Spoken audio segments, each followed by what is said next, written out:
Cultivating your commitment to organizational alignment starts by strengthening your desire for collaborative inclusion when making decisions. Investing in a collaborative show of unity will help move your organizational needle of progress forward. According to my friends over at PricewaterhouseCoopers, they found that approximately in 2025, 83% of American employees would prescribe more trust to their company if their direct supervisor included them in important decisions that contribute meaningfully to the overall trajectory of the entire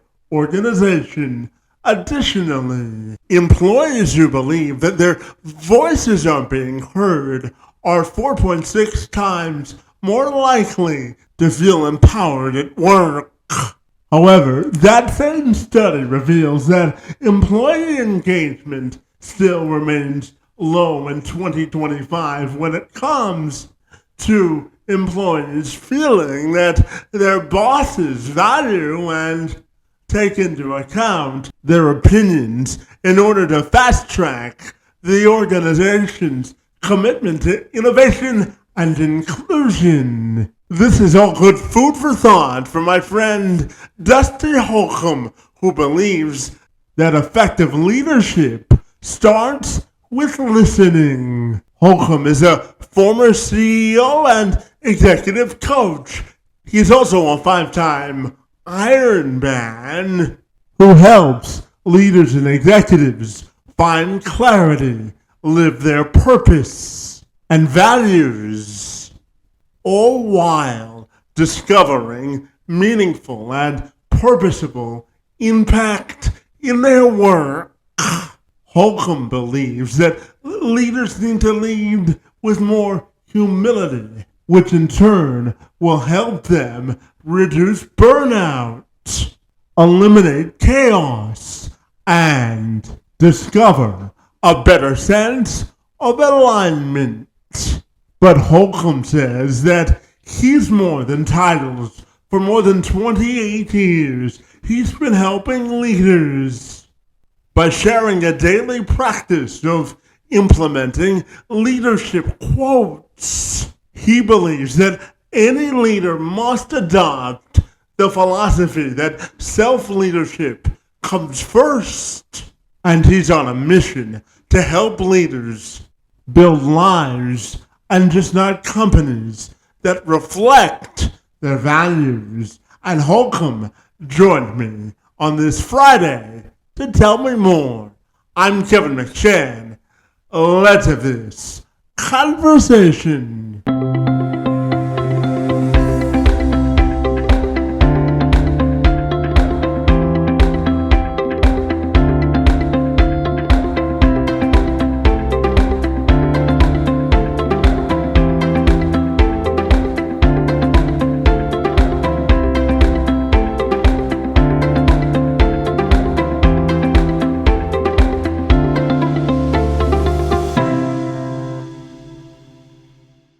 Dusty, if you're ready, I'll take a moment to welcome you to the program. And I'm super excited to learn about your journey in leadership, my friend. Happy Friday morning to you. And it's great to see you this morning, my friend.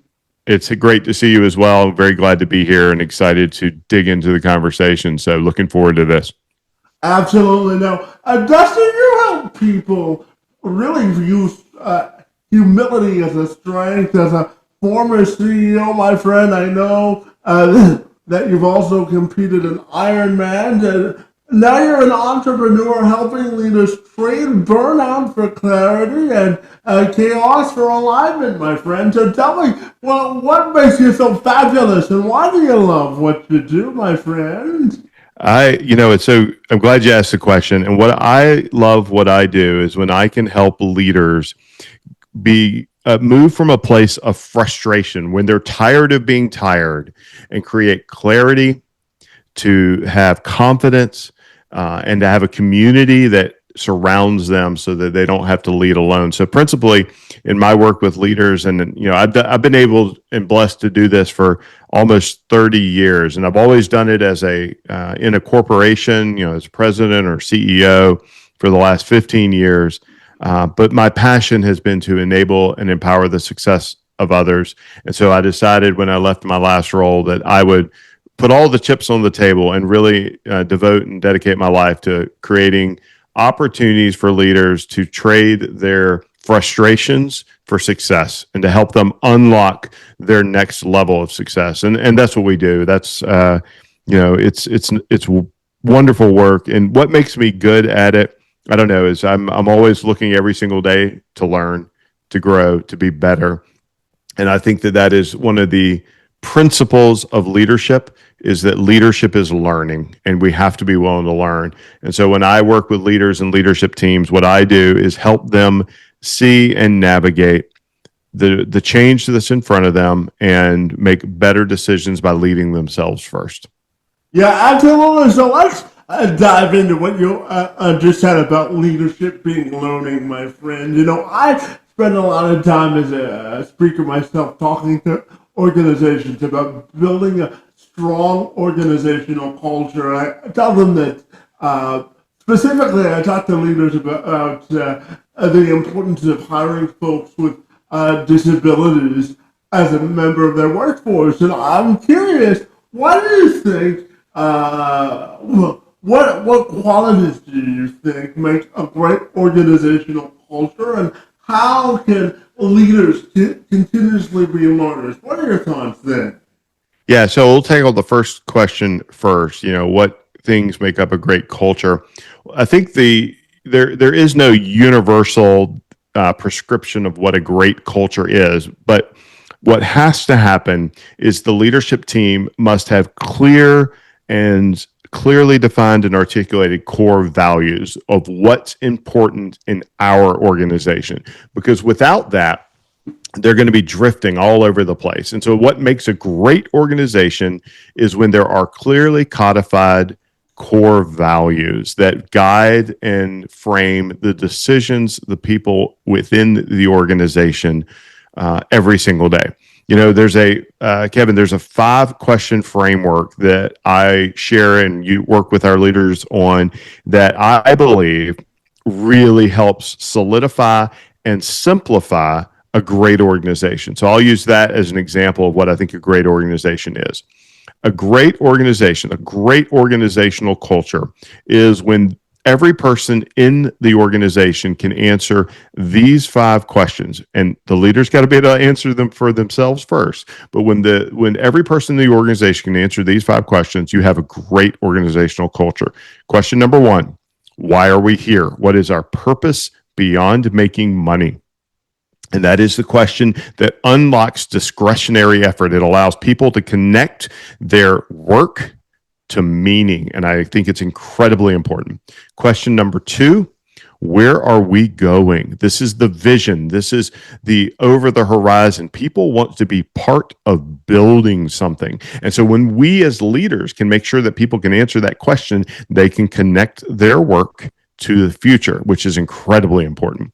Question number 3, how are we going to get there? And this is the question where we start to bring our purpose and our vision to life. And people need to know that there's a plan. If you want to have a great organizational culture, you need people understanding that there's a plan to make the vision come true, that the purpose will be brought to life through this plan. Question number 4, and this is where I find most organizations, regardless of industry, regardless of desire, really start to fall off the map. Question number 4, where do I fit in? How do I fit in? And it's a leader's job to help everyone on their team connect the dots so they can understand how their work connects to the plan, to the vision, and the purpose. And when we do that, people start making better decisions. And the question number 5, Kevin, is, it's a simple question, but what's in it for me? And when people can really attach and answer that question, and it's not a money question, that's part of it, but it's a question of purpose. It's a question of value. It's a question of alignment. I think a great culture exists when every person in the organization can answer those questions. And for leaders, what they've done is they've enabled the people who are closest to the customer, closest to the challenge, closest to the front line to make the best possible decision. So, sorry, that's a little bit of a long answer, but that's the answer to your first question from where I sit. Absolutely. And Dusty, I'm also curious to dive deeper into self-reflection as a leader, because you believe that leadership comes from self-leadership first, and really doing that introspective on self-leadership in order to get to a common ground and helping to lead other people. So tell me, why do you believe that self-leadership comes first, my friend? Yeah, I think this actually connects to the second part of your question a minute ago about curiosity. How do you enable that? You know, what self leadership is so important, because if we want to lead others, we have to understand that everything we do is leadership. Leadership is influence, nothing more, nothing less. That's John Maxwell. And so when we understand that by leading ourselves, we are enhancing our influence, we're enhancing our opportunity to serve, we will create more effective teams. They will create more effective organizations. So we have to be curious. We have to be curious about what it is that we're doing that we could do better, what it is that we're not doing well that is hampering the organization. We have to step back. We have to be able to ask and answer these questions for ourselves, those 5 questions I mentioned. We have to make sure that we are holding ourselves to a standard that our team wants to follow. So we as leaders have to be able to operate from a position of understanding that everything we do is leadership, and therefore we get to make choices to be more impactful, to be more influential, to be more serving of others, because leadership is service. It's not about us.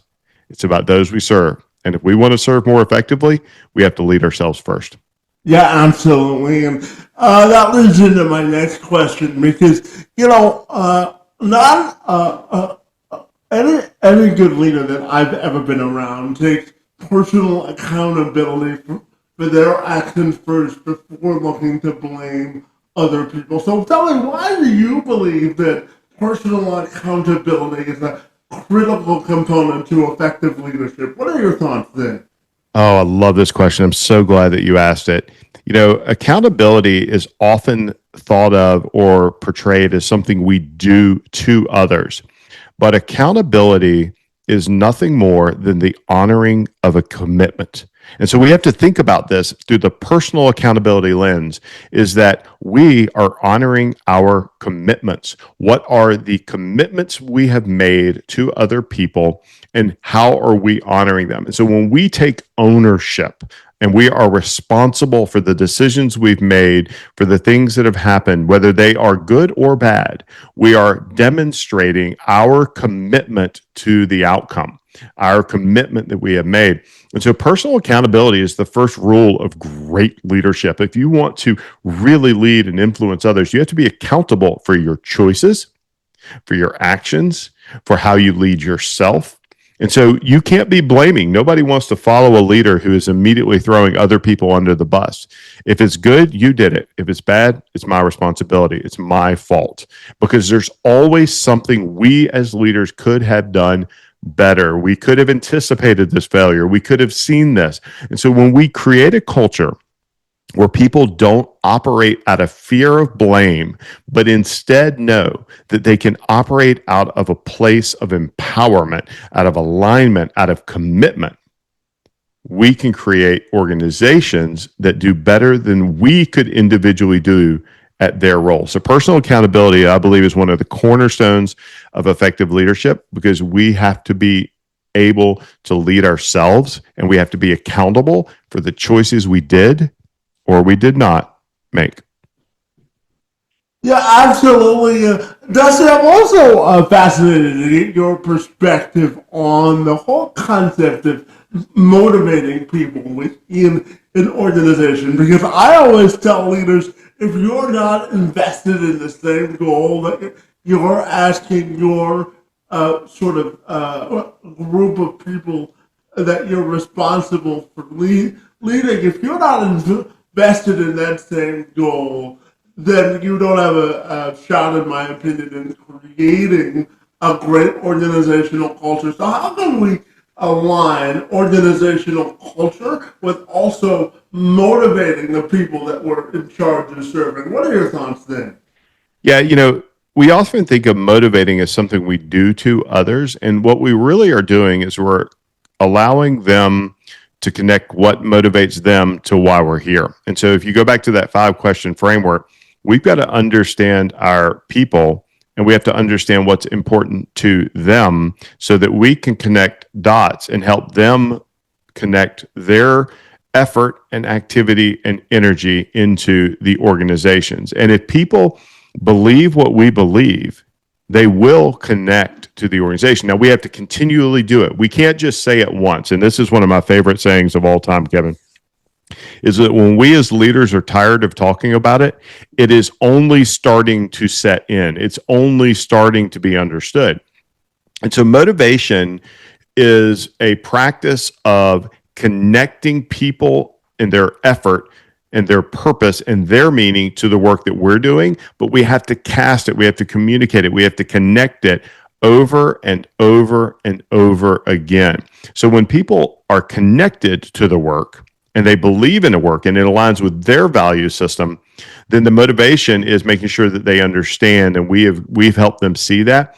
But there is, like, to be very clear, you can't motivate somebody to care about something they don't care about. Right? You can't teach somebody how to be nice to other people. Like grandma or granddad did that. Mom or dad did that. They learned previous to us what their value system is. Now we can teach them how to behaviorally align, but we can't teach them how to believe what we believe. So what we have to do is we have to give them the opportunity to connect their work to what it is we're doing. And if they believe it, they'll be motivated. If they don't, like if you have somebody who is just not aligned from a value system, they're not going to be successful. And I used to tell our leaders and leadership teams, I used to speak to every new employee in our organization. And I would say, hey, this is what we believe as a company. These are our core values. This is how we're going to show up. And if you don't believe these same things, that's okay. But understand this is who we are. This is what we believe. And you will run into a ceiling or a buzzsaw if you don't believe the same things, because you can't be promoted if you don't care about others. Like that was just one of our values. We're going to treat everybody with dignity and respect. And if you don't behave that way, you're not going to be successful here. Does that answer your question? Absolutely. And, Dusty, I want to now talk about the importance of timing, because you're someone who believes that effective leadership isn't just about making the right decisions, but at the right time with the right people. So you've dived into this slightly in some of your other answers, but I'm going to give you the floor to tell me why timing and making the right decisions are interconnected, my friend. Oh, I love this. And yeah, I could probably talk for an hour on this one topic, but I won't. Here's what I think about timing, and here's what I think about decisions. Oftentimes, and I am guilty of this too, I have to build systems and frameworks to guard myself. I have a leadership operating system that helps me stay the path. We get so confused, we get so wrapped up in the big thing we're trying to accomplish that we forget to ask ourselves the most important question, which is the timing question. What is the next thing we must do? What is the most important next thing? If we have a clear vision, if we have connected that vision to purpose, if we have a good plan, then the right next question is, what's the most important next thing? And then we're going to go do that. And so timing is aligning our purpose, our vision, and our plan to execution, where we can say, this is the right next thing. Now, I don't mean to speak about this in an overly simplistic way, but oftentimes we try as leaders, we try as humans to overcomplicate things. And I have found through many, many conversations and a lot of failures of my own that complexity is our own insecurity trying to manifest as intelligence. And so what we do is we try to make things more complex to show how smart we are, instead of saying, what is the simplest, cleanest, most focused thing we can do next? And so when we think about timing, I always encourage our leaders, and I encourage our leadership teams and those that we work with to focus on what's the most important next thing that advances you towards your vision and towards fulfilling your purpose. So timing is incredibly important, and you're always going to wrestle with it. You're always going to be arguing and saying, is this the most important thing or not? But then you have to choose and you have to execute. Yeah, absolutely. Dusty, I'm curious to get your thoughts on this, because Forbes released a study and a survey this year that found that 82% of today's workforce is at risk of burnout. And meanwhile, an Accenture report also found that nearly 70% of all executives have had one sort of mental health burnout related incident within the last 12 months that has affected their decision making. So I'm curious about what you think of those findings and how we can help leaders better manage themselves so that they don't become at risk for burnout. My friend Fred, what are your thoughts there? Yeah, I'm not surprised by those findings. I think I've read that same article and research and seen other things that support that. And I would say this, one of the things that we often share with leaders is, I help leaders who are tired of being tired. And when you're tired, you're burned out, right? And so burnout is a symptom, and it is a symptom of other things. And it's typically a symptom of we don't have clarity and alignment about what's most important to execute upon. And so when I work with leaders, we find three very clear pain points, and they all relate to burnout. Pain point number one: why is it so hard to get my team to do what they're supposed to do? I am so frustrated that we're not delivering the results that we have to do, or that we should do. So we live in a state of frustration, which drives burnout because you take it on yourself. That leads into pain point number two. Pain point number two of the leaders I work with, again, cause of burnout here, is I am so frustrated and tired that everything ends up on my plate.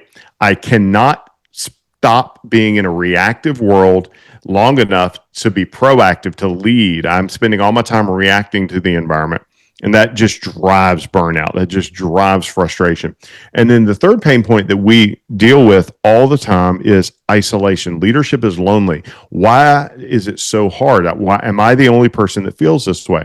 So when you take those things and we distill them, we say, why do these exist? What is going on to create this?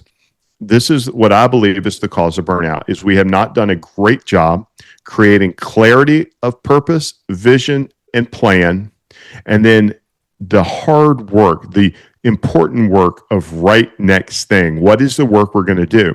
Because we don't say no. And I'm going to just let that sit there. We as leaders are not good at saying no. And so what happens is when we don't say no, we take on too much.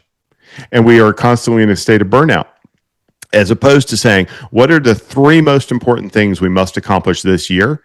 What are the three most important things we're going to do in this next quarter to make that thing happen? And what are the 1 to 2 things we're going to do this week, this month, today, every day? And so we have to pause. We have to give ourselves space to reflect, to think. And then when we do that, when we decide in advance, and Kevin, this is the key here. When we go to a place of reflection, what we're doing is we're deciding in advance what we're going to say no to. Because in the moment, it's easy to say yes. And so we say yes to things we shouldn't. We take on things that are not our most important thing. And that creates burnout. We have to say no. But the only way to say no is to decide in advance what's really important and say yes to only those things.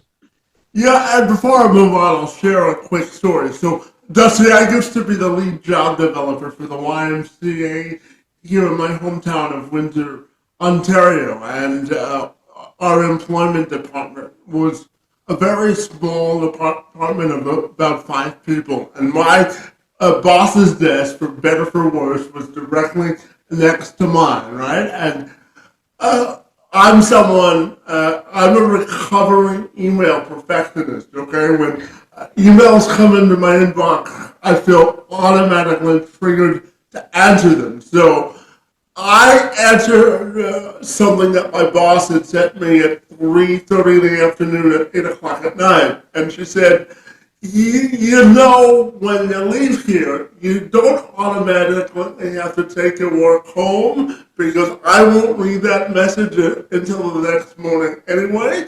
So one of the lessons that I learned from my former boss was the importance of prioritizing yourself and your time because everything isn't a crisis. So I'm wondering your thoughts on that analogy and sentiment as well, my friend. Yeah, your boss is very wise, and I couldn't agree with you more. Like, our only non-renewable asset is time. And so what I like to think about and what I like to encourage people to think about is how are we managing and maximizing our return on invested time? And so in order to be great at what we do, we have to give ourselves the space to relax, to recover, to recharge. And so your boss is incredibly wise. We say, okay, this is what's most important. I'm going to do that thing. Does it have to be perfect? Maybe it does, maybe it doesn't, right? I want to talk on that in a second because I think that's a really important distinction as well. And I'm also a recovering email perfectionist. And so what we have to do is we have to say what's most important and when are my windows of which I'm going to do that work. And then within those windows, you do it. And I'll fully admit, like, I am not good at this. I always have to work on how am I saying yes to what's most important and how am I saying no to what's not. But you have to first prioritize. This is what's most important. This is what I'm going to work on. And this is what I'm going to say no to. And when. And I work on this, Kevin. I'm not good at it because my mind's always racing. My mind's always going. I'm always thinking. And so I'll have a conversation this weekend with someone and it'll remind me of this chat. And I'll go, oh, Kevin asked this really good question. Let me go think about that. I'm going to write an article or whatever it may be. But it doesn't mean I need to put that onto others. So one thing I used to do and tell my leadership teams, and I put it in my rules of engagement guide, which I'm going to offer up as a gift for your audience. But I put it in my rules of engagement guide that says, I do work asynchronously. If you happen to get an email from me at 8:30 at night, I am not expecting a response, but that was a window of time that I set aside to handle emails. And so I would very intentionally tell folks, this is what I do and why I do it. I am not asking for a response. And that was before now we can delay the send. We can have emails go out later. And so now I would just do that and have it be a delayed send so that people don't get and infer an expectation that I didn't set, which is I expect an immediate response. And so I think your boss was very wise. And I think that what we have to do is create rules and systems for ourselves that we can follow to make sure that we guard against ourselves. That's part of leading ourselves. The other thing that you mentioned, and I'll be real quick on this, is this idea of email perfection. We have to decide, what does good look like? Do we need to put the same level of effort into every single thing? Sometimes things don't need to be at 100%. 80% is what it is. So what is the right next thing and what is success? And sometimes we just don't need to make it any better. Sometimes this is good enough, and we need to move on to the next most important thing. Yeah, and Dusty, I'm curious because you've got something called the 5-minute leadership score, my friend, and I'm curious if you can dive into that for me because it helps leaders get unstuck and create more clarity. So tell me all about it, my friend. Yeah, there's a very simple assessment that we use in working with leaders to help them uncover where exactly are they drifting. Are they drifting because they're focused on the wrong things? Do they not have a clear vision? Are they too distracted? So we have a very quick and easy leadership gap assessment. In fact, you can go to leadershipgapassessment.com to take that. That answers 9 questions, and it allows you to understand where you might be drifting and what you need to do next. And so that's what we do with that work is we we are big on simplicity. And so what we like to do is give leaders an opportunity to answer simple questions that allow them to focus on the right next thing to create value. So that's what that does for your listeners.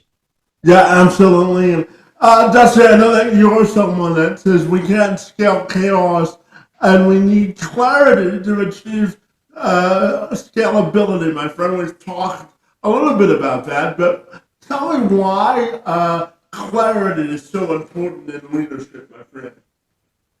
Yeah, I think what happens is when we move from a place of clarity, we are very, very intentional. We are able to very thoughtfully do the right next things. We're able to very thoughtfully and intentionally deliver results that matter. But when we live from a place of chaos, when we don't have clarity about what's important, we don't have the answer to that very important question. Is this something we should or should not do? And like I said a minute ago, the most important thing we need to do is decide in advance what we're going to say yes to and what we're going to say no to, because we have to relentlessly say no to some really good things so that we can say yes to the great things. So having clarity of purpose, vision, and the plan is what allows you to focus your efforts. And so what we have to be is a leadership magnifying glass. We have to drill in on those most important things and ensure that our teams are executing on those. If we don't have clarity, here's what's going to happen. We're going to spend a lot of time, effort, and energy doing a lot of things, and we're not going to know why it worked. We're not going to know what happened. We're not going to know what created value or not, because we're going to have spent a lot of time chasing things that don't matter. Yeah, absolutely. And Dusty, tell me, how do you think clarity and confidence are interconnected as leaders, and why is confidence important in leadership? Oh, I love this question. So if you don't have clarity, I would argue you can't have confidence. Because if you don't have clarity of where you're going, what's important, how can you possibly know if that next decision is a good one?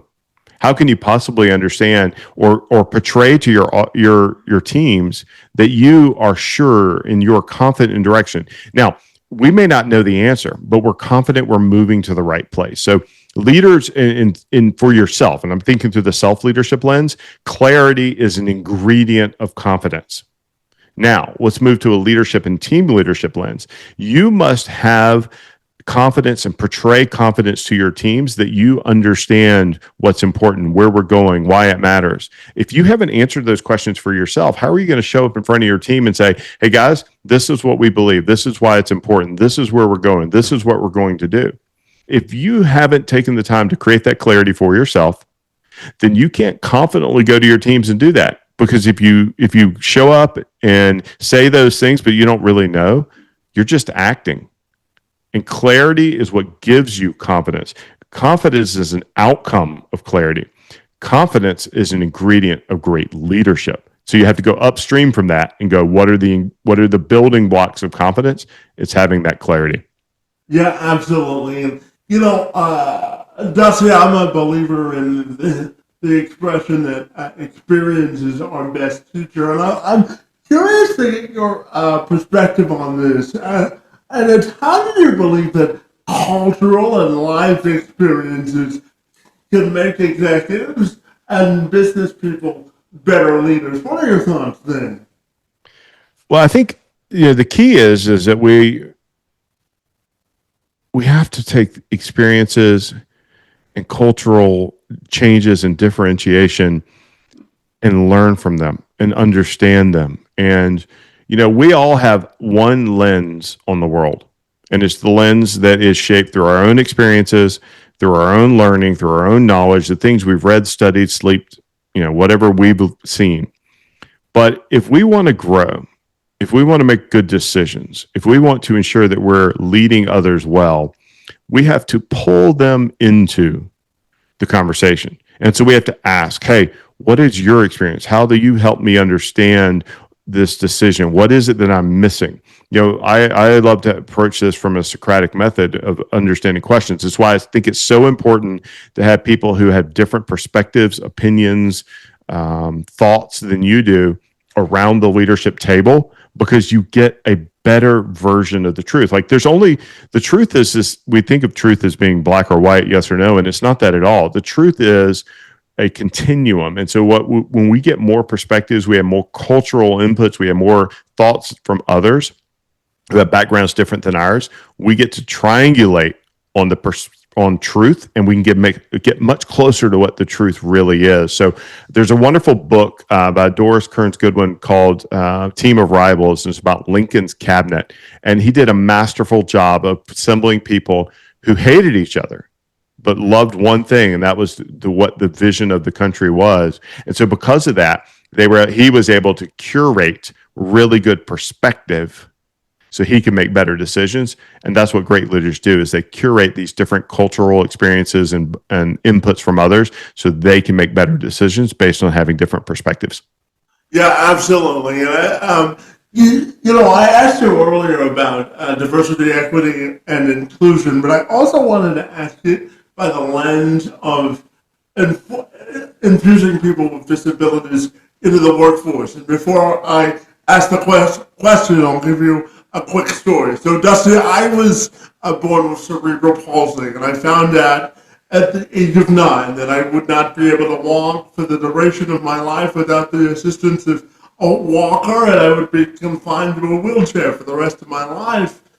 The reason employment equity is so important to me, my friend, is because when I graduated college originally with a sports journalism degree, and I fell into speaking by accident, because when I graduated college and when I went on job interviews, Dusty, I was rejected by 10 consecutive news directors who acknowledged that I was qualified to work in the newsroom, but because of my disability, they refused to hire me because they viewed it as a liability. Because at the time, now I graduated college back in 2010, and at the time, they said they couldn't hire me because they didn't have enough resources within the newsroom to support me. And it took me 6.5 years out of college to get my first paying job. So that is why I am personally and intrinsically motivated to talk to leaders about the importance of infusing folks with disabilities into the workforce. And I'm curious to ask you about how infusing people with disabilities in the workforce can be a competitive advantage to creating a great organizational culture. What are your thoughts there, my friend? Okay, there's a couple things that come to mind immediately. And, one links to what we were just talking about, is that we need to make sure we don't have an echo chamber around us as leaders. So we need to get people who think differently and have had different experiences. It helps us think more effectively. Two, it goes back to what I was saying earlier when working with leadership teams or doing town hall meetings. Like, we as leaders have roles to play, and there is no differentiated value between life, whether somebody's in the role of CEO or whether they're in the role of, frontline worker. Like, we are all just people. And so we're going to equally value people in an organization, regardless of role. So role independent. One reason I think it's so important that we have a broad view on the people in our organization, regardless of physical disability or anything else, is we first and foremost want to get people who believe what we believe, are aligned to our purpose, aligned to our vision, aligned to our mission. And when we make that the first decision filter, going back to what I said about core values as the ingredient for creating a great culture, when we make that the first decision filter, we can then figure out, hey, do the people that we're talking to have the ability to do the job? Will they be great contributors to the job? They are culturally aligned. They believe what we believe. They have a motivation for purpose. And can they do the job? If the answer is yes, then let's give them the opportunity to do the work, right? And so not every job is good for every person. There are jobs that I am not physically able to do because I would not be well suited for that job. So, but we shouldn't use that as the first decision layer. The first layer we should be looking for is cultural alignment, core value alignment, And then we look at and go, man, there is so much value by having people on our teams who think differently, have had different experiences, and will help us be a better organization. And this is not about, checking a box or, doing anything like that. It's right. It's about putting the people who are best able to do the work that creates value for our customer in a place to be successful, because that's why we're here. That's why enterprises exist, to create value for customers. And when we do that, and when we make that our number one priority, then we're able to make great decisions about the people and the roles and enable them to be successful. Yeah, absolutely. And Dusty, I'm curious to learn about your podcast, my friend, known as Leadership Unlocked, where you share stories of great leaders and shaping great leaders, my friend. So tell me about the podcast and the inroads it's making, my friend. Yeah, I've been so delighted with this. We launched our podcast, Leadership Unlocked, the stories that shape great leaders, in May of 2025. And already we're in the top 5% of podcasts globally, and we are getting just rave reviews and feedback. And ultimately, this is a mission. The whole reason I created the podcast was I want to have conversations with great leaders, learn from them, extract from them the wisdom that they have spent decades creating and learning by going through challenging experiences, great experiences, etc., and then share that wisdom with our audience. And so that's my motivation for doing it. It's an opportunity to learn. It's an opportunity to share stories that matter and really give people an opportunity to learn and grow and share their stories. And it's so incredibly rewarding. And if your audience is interested, they can go to Leadership Unlocked podcast and listen to our episodes. We're on all the major players, and it's just so much fun. And there's, as you know, having a podcast, there's nothing more valuable, nothing more motivating than to have someone reach out and say, I heard this episode and it felt like you were really talking to me, and I am deeply appreciative. And I don't do it to drum up business or anything else. What I do is to help other people, because my mission is to empower the success of others. And my big, hairy, audacious goal, the goal that I created when we launched the Arcqus Group, was how do we impact the lives of 100 million leaders? And so the reason we have a podcast is because that's one of the arrows in our quiver where we can help make that vision a reality. How do we serve others? And so that's the way we do that. Yeah, and Dustin, my final question for you is a two-parter. I'm a huge believer, and one of the mottos that I live my life by is that we're all sort of given 52 deck of 52 playing cards, and it's incumbent upon all of us to sort of move the needle of progress forward in our own way. And I'm a big believer in legacy. So when you look at the work that you do and the impact that you're hoping to make, I'm curious, how do you want your legacy to be defined, and what would be your final message to leaders about moving the needle of progress forward? What are your thoughts there? Yeah, what I would say is what I want my legacy to be is not about me. It's because I have lived my purpose, because I have embraced God's call, because I have helped others be more impactful, that they have done the same. And so there's a ripple effect. And so I view everything we do, everything I do, as a drop in the ocean, but it causes a ripple. And so I want my legacy, I want the legacy of our work to be that because of this, others have led well, have increased their own leadership capabilities. Because one of the things that really stands out to me is of all the leaders I've worked with, about 25% have been what I would call great leaders. And I've worked for some people who weren't great leaders, and that's okay. But I don't believe that should be the norm. And when I've done research and I've talked to a lot of people, it's normally around 15 to 25% have had the opportunity to work for a great leader. And I want to give more people an opportunity to work for great leaders who truly care about their success and can enable others to be successful. That's what legacy looks like for me, is that others have the opportunity to work for great leaders. Yeah, absolutely. And finally, Dusty, tell me if people want to get connected with the great work that you do, my friend, what's the best way they can do that? The best way they can do that, and I want to give your audience a free gift, Kevin. One of the things that we do is, and we try to create clarity for leaders. We try to give them tools. There's something we've created called our Rules of Engagement Guide. I mentioned it earlier in our conversation. If they go to Arcqus, ARCQUS.news, then I will send them our Rules of Engagement Guide. And it's a structured guide where they can capture for themselves what they care about as leaders, what's important to them, and they can share that with their leadership team. It helps create clarity, it helps build alignment, and that helps increase the opportunity to execute. So if they sign up there, they'll be added to our list. We'll send them great leadership tools. But if they want to connect with me on LinkedIn, that's a great way to do it, Dusty Holcomb, or they can go to our website, arcqusgroup.com. We're on all the places, but ultimately, feel free to reach out, connect, and we're happy to serve, give them resources that will help them impact the lives of others.